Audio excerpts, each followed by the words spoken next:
എന്റെ കോളേജിലേക്ക് താജ്മഹൽ എന്നൊരു നാടകം. അതിൽ ഞാൻ മുംതാസായിട്ട് അഭിനയിച്ചു. എന്റെ അഭിനയം എല്ലാവർക്കും ഇഷ്ടപ്പെട്ടു.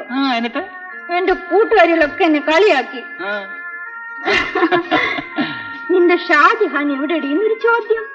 എന്റെ ഷാജഹാൻ ജയദേവനാണ്, ഗായകനായ ജയദേവൻ എന്ന് പറയാൻ പാടില്ലായിരുന്നു. അതെങ്ങനെ? അന്ന് ഞാൻ ഈ ഗാനം കേട്ടിരുന്നില്ലല്ലോ. പിന്നെ ഇനി ഒരു കാര്യം ചോദിക്കട്ടെ. ഒരു കാര്യമോ? 1000 കാര്യം ചോദിക്കേ. ജയന്റെ മനസ്സിൽ ഞാൻ നിറഞ്ഞിരിക്കല്ലേ? അതെ. അവിടെ എനിക്കല്ലാതെ മറ്റാർക്ക് സ്ഥാനമില്ലല്ലോ എന്ന് പറയാൻ പറ്റില്ല. അതെന്താ? എന്റെ അമ്മയ്ക്കിരിക്കാനുള്ള സ്ഥാനം കൂടിയുണ്ട്. അതെങ്ങനെ? ഞാൻ നിങ്ങളുടെ മനസ്സിൽ നിറഞ്ഞിരിക്കുകയാണെങ്കിൽ നിങ്ങളുടെ അമ്മയ്ക്ക് എങ്ങനെ അവിടെ ഇരിക്കാൻ കഴിയും? അതെ, നോക്ക്, ഈ പാലില് ഇനി എതിട്ടാലും ഈ പാൽ തുളുമ്പി പോവില്ലേ? ഇല്ല, തുളുമ്പുകയില്ല. ഇതാ നോക്ക്, തുളുമ്പിയോ? അതായത് നിങ്ങളുടെ അമ്മ നിങ്ങൾക്ക് പഞ്ചസാര പോലാണെന്ന് അല്ലേ? സിന്ധു, നീ ഇങ്ങനെ കൊച്ചു കുട്ടിയെ പോലെ പിണങ്ങിയാലും നീയും അമ്മയും എനിക്ക് ഒരുപോലെ വലുതാണെന്നാണ് ഞാൻ പറഞ്ഞത്. അത് വേണ്ട. ഈ ഭൂമിയിൽ നിങ്ങൾ ഒരേ ഒരാളിനെ മാത്രമേ മനഃപൂർവ്വമായി സ്നേഹിക്കാവൂ. അത് ഞാനായിരിക്കണം. അത് സ്വാർത്ഥതയല്ലേ സിന്ധു? നിന്നെ ഞാൻ കുറ്റപ്പെടുത്തുന്നില്ല. നിർഭാഗ്യവശാൽ ഒരു അമ്മയുടെ സ്നേഹമെന്തെന്ന് മനസ്സിലാക്കാൻ നിനക്ക് കഴിഞ്ഞിട്ടില്ല. കഴിഞ്ഞിരുന്നെങ്കിൽ എന്റെ ഹൃദയത്തിൽ എനിക്കും അമ്മയ്ക്കും തുല്യസ്ഥാനം നൽകുമായിരുന്നു. പോട്ടെ, സാരമില്ല. കുറച്ചു കഴിഞ്ഞ് നീ ഒരു അമ്മയാകുമ്പോ ഇതെല്ലാം താനെ മനസ്സിലാക്കിക്കൊള്ളു.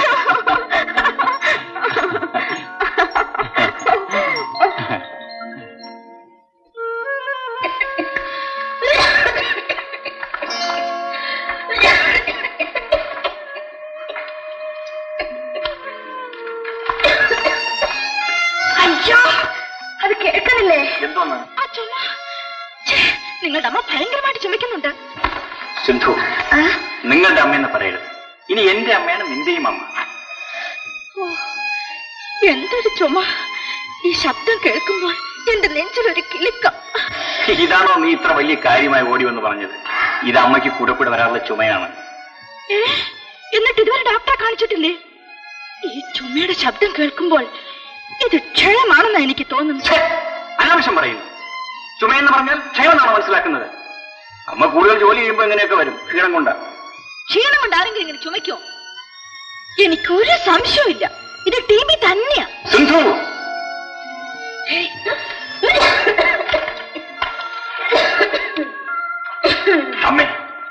അമ്മയ്ക്ക് സുഖമില്ലെങ്കിൽ പിന്നെ എന്തിനാ അങ്ങനെ കഷ്ടപ്പെടുന്നത്?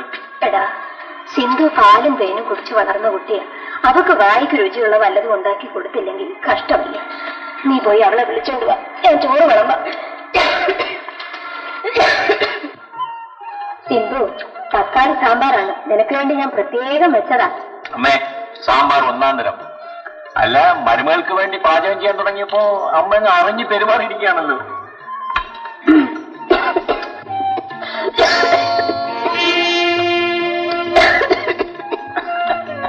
എന്താ മോളെ, സാമ്പാർ ഇഷ്ടപ്പെട്ടില്ലേ? ഇല്ല. കൊള്ളാം. ഇത്രയും നല്ല സാമ്പാർ ഇഷ്ടപ്പെട്ടില്ലെന്നോ? നിന്റെ വാണ്ടാണോ അവള് കഴിക്കുന്നത്? എരിവ് കൂടിപ്പോയി കാണുമല്ലേ? സാരമില്ല, പുളിമോര് കൂട്ടിക്കാം. എനിക്കൊന്നും വേണ്ട. അതെന്താ മോളെ, നിനക്ക് വേണ്ടിയല്ലേ ഞാൻ ഇതൊക്കെ ഉണ്ടാക്കിയത്. എനിക്ക് വിശക്കുന്നില്ല. വിശക്കുന്നില്ലെങ്കിൽ പിന്നെ എന്തിനാ നീ ഇവിടെ വന്നിരുന്നത്? നീ ഒന്ന് ചുമ്മാതിരിക്കില്ല. 2 പപ്പടമെങ്കിലും കഴിക്കും മോളെ. ഒന്നും കഴിക്കാതിരുന്നാലോ? എനിക്കൊന്നും വേണ്ടെന്ന് പറഞ്ഞില്ലേ?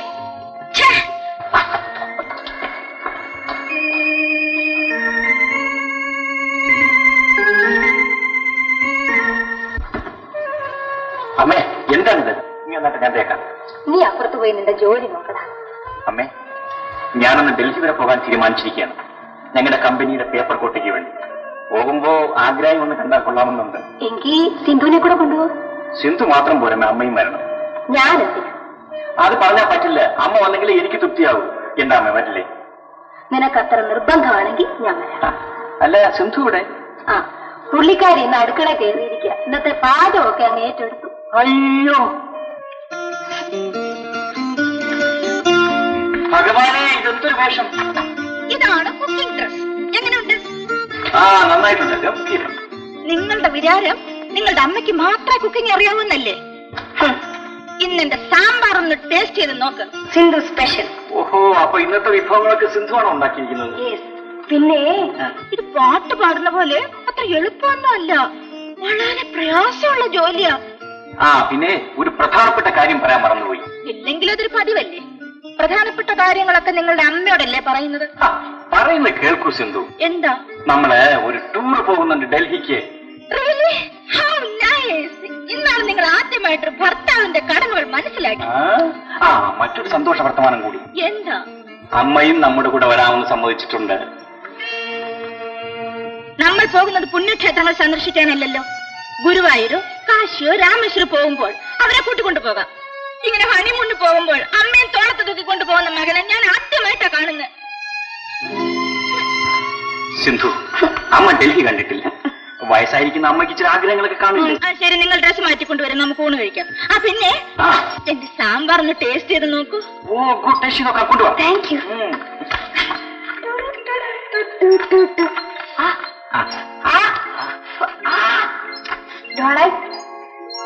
അയ്യോ,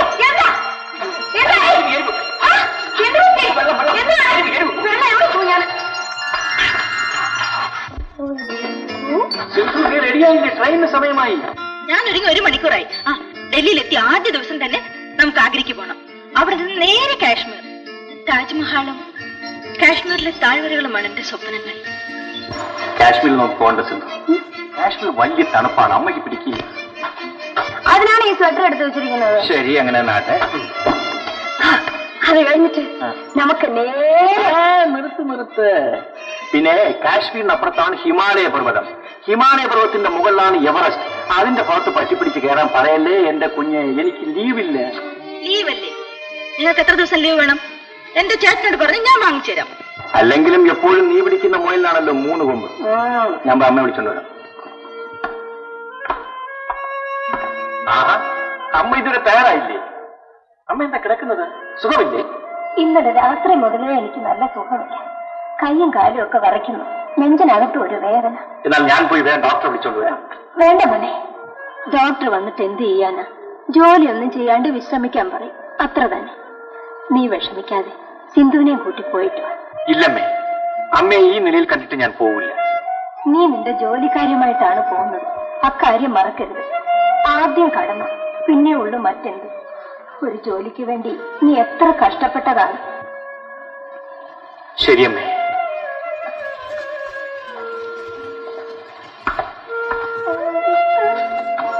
സിന്ധു,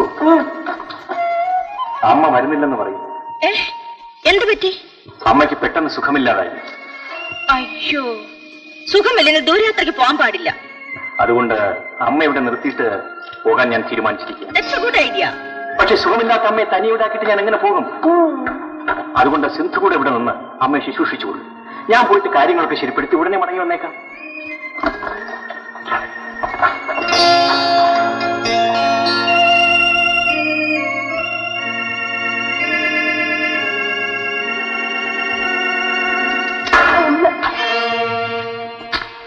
ചേച്ചി, ചേച്ചി, എന്താ വായിച്ചു കഴിഞ്ഞോ? വായിച്ചു കഴിഞ്ഞു ചേച്ചി. വളരെ നല്ല ലവ് സ്റ്റോറിയാ. ഇത്തരം പുസ്തകം വേറെ ഉണ്ടോ? ലവ് സ്റ്റോറിയോ? ഈ വീട്ടിലോ? ഭാഗവതം വേണമെങ്കിൽ തരാം. അയ്യോ, അത് ഇവിടുത്തെ അമ്മ വായിച്ചോട്ടെ. ഏയ്, ഇതാരുടെ കത്ത്? അയ്യോ ചേച്ചി, അതാരെയും കാണിക്കരുത്. എടി, നിനക്കും തുടങ്ങിയ സൂക്കേട്. ആരാണ് ഈ കാമുകൻ? എന്റെ കൂടെ കോളേജിൽ പഠിക്കുന്ന ആളാ. പാട്ട് പാടൂ? നന്നായിട്ട് പാടും. കാണാനും നല്ല ഭംഗിയ. എങ്കിൽ നീ വീണുപോയതിൽ ഒരു അത്ഭുതവും ഇല്ല. ആദ്യം ഈ പാട്ടും സംസാരവും ഒക്കെ നല്ലപോലെ മധുരിക്കും. നീ പെട്ടു കഴിയുമ്പോൾ ഒരു പുതിയ കഥാപാത്രം പ്രത്യക്ഷപ്പെടും. അതാണ് അമ്മായി അമ്മ. ഇതാ എന്റെ സ്ഥിതി കണ്ടില്ലേ?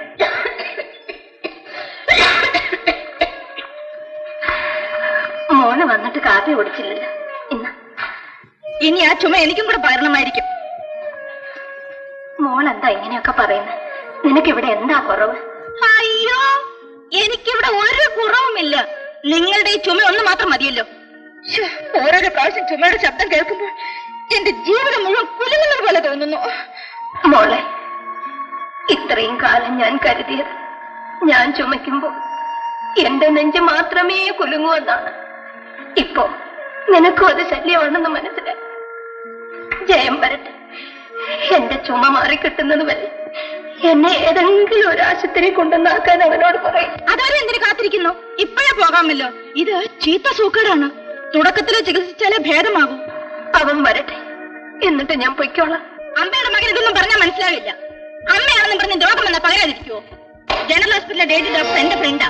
നിങ്ങൾ ഇപ്പൊ തന്നെ വരൂ, ഞാൻ നിങ്ങളെ കൊണ്ടാക്കാം. അയ്യോ, അതൊന്നും വേണ്ട മോളെ. ഞാനും ജയനും ഇല്ലാതെ നീ ഇവിടെ ഒറ്റയ്ക്ക് എങ്ങനെ താമസിക്കും? ആ വിഷയമൊക്കെ ഓർത്ത് നിങ്ങൾ വിഷമിക്കേണ്ട. ഞാൻ എവിടെയെങ്കിലും താമസിച്ചോളാം. പറയുന്നത് കേൾക്കൂ, വരൂ.